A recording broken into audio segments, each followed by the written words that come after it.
Okay, the man himself, Bruce Porter, is with me at the Resource Center. Bruce, Good to see I you, don't get Tom. to see you enough. Good to I see know. you again. Absolutely. All right, we're going to talk about retirement because, as we were talking a little bit earlier, it's not a one-size-fits-all for the rest of retirement. Yeah, so let's call it let's go from go-go to no-go. Okay? All right? Sounds daunting, So but all right. what we've seen is 3 stages of retirement. So when somebody retires, let's just assume age 60. Okay. So most of us would rather stop working between 60 and 69. Sure. Full retirement age, Social Security is at 67 for most of us. So let's consider that. Well, when you retire young, and I consider that young, Yes. you're going to spend more money quicker than you thought you would. You're Yeah. going to travel more. You're going to have projects you do around the house. Now that the wife has you home, we're going to paint the bathroom. We're going to do the little things in the landscape. It's the I'm free That's feeling. right. And so what happens, the wife and you go travel, you go do this, you go do that, because you've got the energy, the time, and the money. Okay. Right? So that's in the 60s. So I think we prepare that if you retire in your 60s, it is freedom in motion. You have now all of a sudden all the money in the world to go do what you want when you want, right? No. That's what folks do. Yes. They go spend it and they enjoy it early because they know that a few years down the road, I may not want to go so many places. True. When you get into your 70s, you're going to find a rhythm of retirement. You're going to have real routine maintenance of your soul, you might say. Sure. You're going to play golf with your buddies on a schedule. You're going to go do church activities. You're going to spend time with family.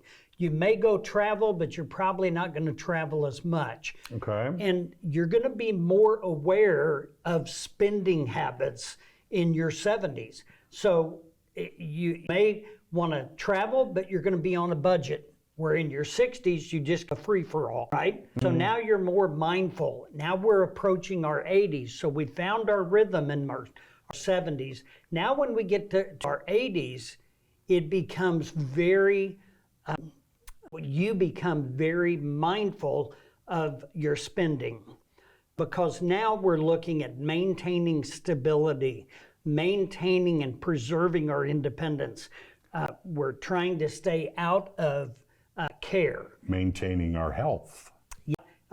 Focused on that. If our body breaks down, A little more introspective. it may break down in our 80s more likely than in our 70s because we're probably more active. Right. But when we get to the 80s and clients that are that age, now all of a sudden they're mindful of the cost of care. And they're scrambling going, how am I gonna do this? What are we gonna do about that? And so I would recommend that we have those conversations about the plan for care, the plan for income, the plan for stability of financial security. All of that needs to happen early on. And so, and you've heard me say it before, a plan is more important than a product. Yes. A lot of times, typical financial people sell products. We need to develop a game plan and then find the tools that fit the plan to make your plan usable for you. So I think that's a conversation to have. You can call the Resource Center. We'll be glad to do that. Create some flexibility as you get older. Create more choices and options as you get older, not less. Yeah. Those are the things that we want to focus on. So there's QR code you can look at, 882-1800. Give us a shout, and we'll be glad to help. Well, it's one thing to have a game plan. It's another to have the right game plan. Because you've got to stretch it for a number of years. And your game plan's got to be able to adjust and change as you change and as we get older. So that's Give them a call at the Resource Center. They can help navigate you through these ups and downs and pitfalls of retirement that we all have to face sooner or later. Yep.